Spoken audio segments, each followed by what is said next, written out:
প্রিয়ান সবাই কেমন আছো? আশা করি সবাই ভালো আছো। আমি এখন কোথায় আছি? Nursing home. তো আজকের মঙ্গলবার, তো এটা আজকের ভিডিও না, এটা মঙ্গলবারের ভিডিও ছিল, যেদিন আমি নার্সিং হোমে ভর্তি হবো। হাতে যে টিউমার হয়েছিল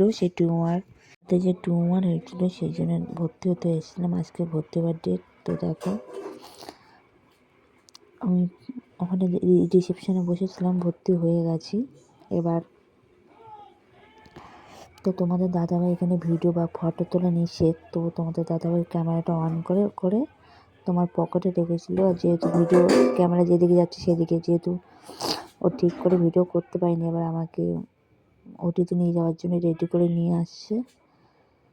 দেখতে পাচ্ছ, নিয়ে আসছে মানে রেডি করে রেখেছে। দেখো বসে আছি, রেডি করে রেখেছে।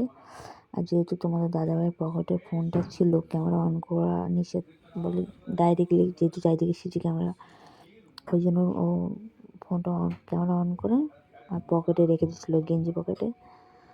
তো আমি ওকে বলছি, আমি অপশনাতে আছি, তোমার কি টেনশন হচ্ছে? এইসব বলে হাসছিলাম। তো হাজার মনে কষ্ট দুঃখ থাকলেও প্রকাশ করিনি আমি।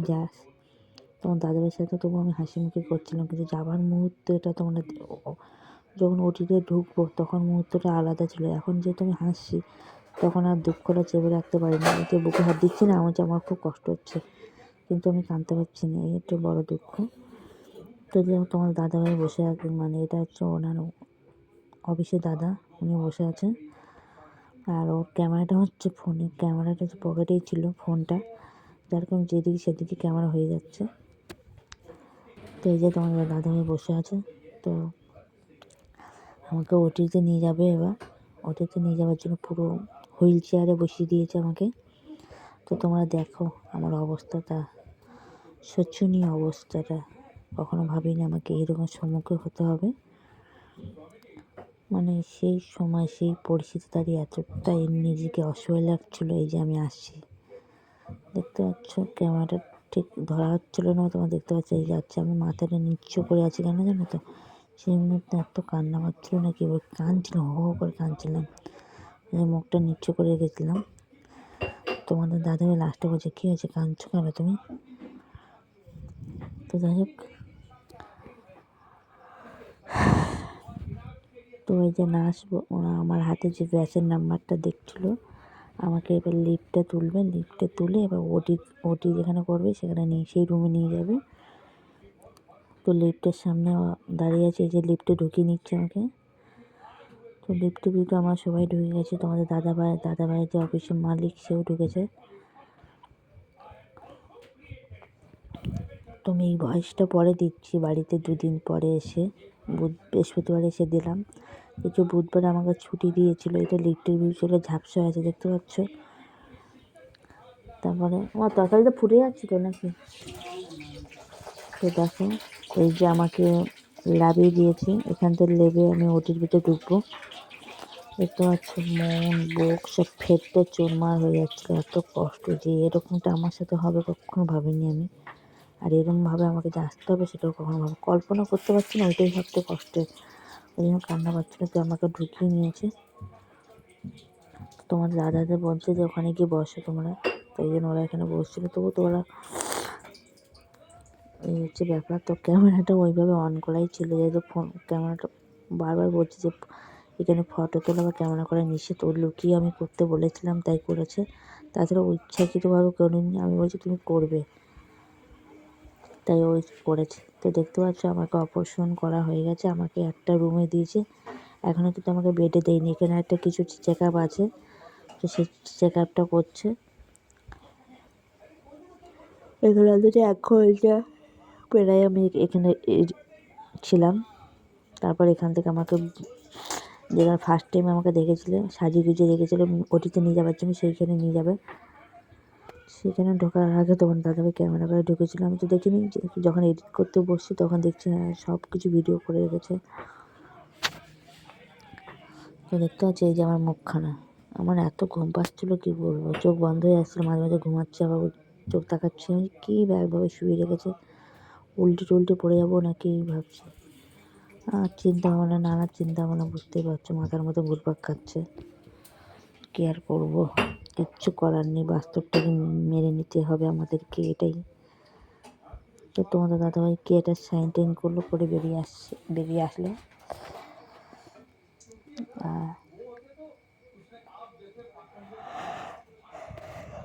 তো ক্যামেরাটা কী আর বলবো, যেদিক সেদিক ক্যামেরাটা ঘুরতেই আছে, কিছু বলার নেই। তো এই যে দাদা, তবে ওরা কী সব বলা বলি করছিল আমি তো জানি না। ওরা বাইরে বেরিয়ে এসছে। আর তারপরের ঘটনাটা তোমাদের দেখাচ্ছি, দাঁড়াও। তারপরে একটা শোচনীয় ঘটনা দেখবে তোমরা। এবার ভিডিওটা স্কিপ করবে না। এবার মূল্যবান তোমাদের কিছু জিনিস দেখাবো, বিশেষ এরকম ঘটনা তোমার সাথে ঘটে কি আমি জানি না। এবার আমাকেও তো বেডে দিয়ে দিয়েছে, এই যে আমাকে বেডে দিয়ে দিয়েছে। এবার তোমাদের দাদাভাই দেখতে এসছে, আর আমার বেডে দেওয়ার পর এত গলা শুকিয়ে গেছে, বুক ফেটে যাচ্ছে জল খাওয়ার জন্য, কিন্তু জল চাইছি কেউ দিচ্ছে না। সেটা বলছে এখন জল খাওয়া নিষেধ। আমার বর এসছে, আমি বলছি আমাকে জল দাও, জল দাও, জল নিয়ে মরে যাবো। ওর বোতলে একটু জল ছিল, সেই জলটা আমি খেয়েছি। আবার ওর সাথে সাথে নার্সদের কাছে দৌড়ে গেছে, বলছে ওকে জল দাও। তো দেখো একটু বোতলে ছিল, সেটাই খেয়েছি। কিন্তু আমি বুঝতে পারিনি যে আমার এরকম অবস্থা হচ্ছে। ও তো দেখতে গেছে যে আমাকে বেডে দিয়েছে বলে, তাই। তো যেই ও এসে সেই জলটা আমি জল তখন আর অনেকক্ষণ জল চাইছি, দিচ্ছে না। লাস্টে আমি উঠে বসতে বাধ্য হয়েছি, বুক যন্ত্রণা শুকিয়ে গেছে, গলা ব্যথা, জল খাওয়ার জন্য। আসলে আমি সকালে তো না খাওয়াই ছিল আমার, আর এখন প্রায় 3:30 বাজে কিছু না খাওয়া, আর এত বড় অপারেশন, মানে খুবই, যাই হোক, মাথা ঘুরছে, বমি পাচ্ছিলো, জল তেষ্টা। এই যে উনি এখানে এসছে, এখানে বলছে জল দাও বলছিল। আবার অন্য কাউকে বলেছে, সে আবার ও আর তোমার দাদাভাই ফের আমার কাছে আবার এসছে। গেলে আমাদের সেই মুহূর্তে ভাবছেন যে জলের কী দাম, মানে জলের কতটা মূল্য। জল না পেলে মানুষ মরে যেতে পারে। এই যে একটা দাদা এসছে, গ্লাসটা নিয়ে গেলে আবার জল নিয়ে আসবে। তো দেখতে পাচ্ছ, আর শরীরটা ভালো লাগছে না। তা আমি বলছিলাম আমার কি কষ্ট হচ্ছে, মাথা ঘুরছে, হাতে ব্যথাটা আস্তে আস্তে যতক্ষণ অবস্থা ছিল ঠিক ছিল, এবার অবস্থা কেটে যাচ্ছে। কি যন্ত্রণা, মারাত্মক যন্ত্রণা, মাথার চুল যেন ছিঁড়ে যাচ্ছিলো, এরকম ব্যাপার।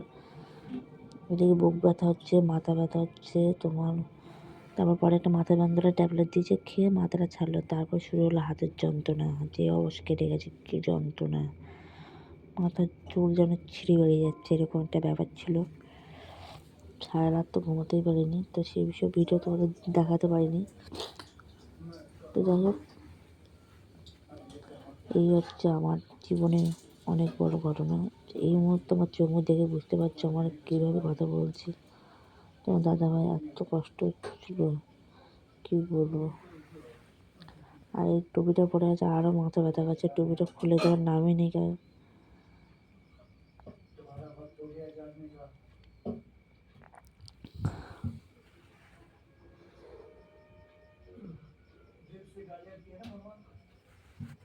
তো দেখো আমার কী অবস্থা, আমাকে দেখে আমি তো এটা খুলে দাও, আমার মাথাটা খুব ব্যথা করছে, এই জন্য লাস্টে খুলে দিচ্ছে। এর জন্য আমার মাথাটা যেন আর ঠিক আছে, 2-2.5 ঘন্টার মাথার মধ্যেটা ছিল, আরও মাথাটা ব্যথা করছে। কথা বলছি না, এখানে এডিট করছি। তোমার ছেলেটা কি জ্বালাচ্ছে দেখো এডিট করার সময় ভিডিওটা। তারপরে চলে আসলো একটু চা বিস্কুট।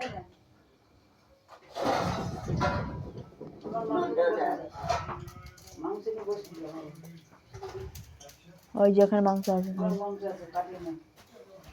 তো দেখতে পাচ্ছ আমাকে এবার এই আটকে দিয়ে দাও, ধুয়ে দেবো। তো আমার কি অবস্থা দেখতে পাচ্ছ, আমি কথা বলতে মানে এত শরীর খারাপ করছিল, দিদি বলে 100 একদম। পা হাত সব যেন চঞ্চন করছে, মানে জানি না, পুরো আঙুলটা কাটাকুটি করেছে, এখনো পর্যন্ত আমি দেখতে পাইনি। 1 সপ্তাহ পর আবার যেতে বলেছে চেক আপে, তখন ওটা ড্রেসিং করবে। আমার পুরো মাথার চুল ছিঁড়ে যাচ্ছে, এত টেনশন, এত সব দিক থেকে আমি শেষ হয়ে গেলাম। খুবই কষ্ট হচ্ছে, আমার ভালো লাগছে না। এখন এডিট করছি তো আমি দেখছি, আর আমার গায়ের ভিতরে যেন লোম খাড়া হয়ে যাচ্ছে, এত কষ্ট, মানে সেই কষ্ট আর অনুভব করছি এখন। আমার যখন এডিট করতে পারছিলাম না, তো খুব কষ্ট এডিট করতে। এখন দেখো চা বিস্কুট দিয়ে দিচ্ছে। টেবিলটা পাতবে কে? তারপর দেখো চা বিস্কুট খাচ্ছি অনেক, সেই সারাদিন তো না খাবার। তো তোমার দাদাভাই এই ছাড়া জিজ্ঞাসা করছে এই ছাড়া কিছু খাবার দাবার বলে না, সে রাতে ভাত দেবে। একটা টাইম আছে না, এখন চা বিস্কুট খাওয়ার সময়, তো চা বিস্কুট দিয়েছে, যেহেতু 3:30 সময় চা বিস্কুট দেয়। তো আমার ভালো লাগছে না, কি বলবো। যা করে চা বিস্কুটটা খাচ্ছি, আমি গোছাচ্ছি যাচ্ছি।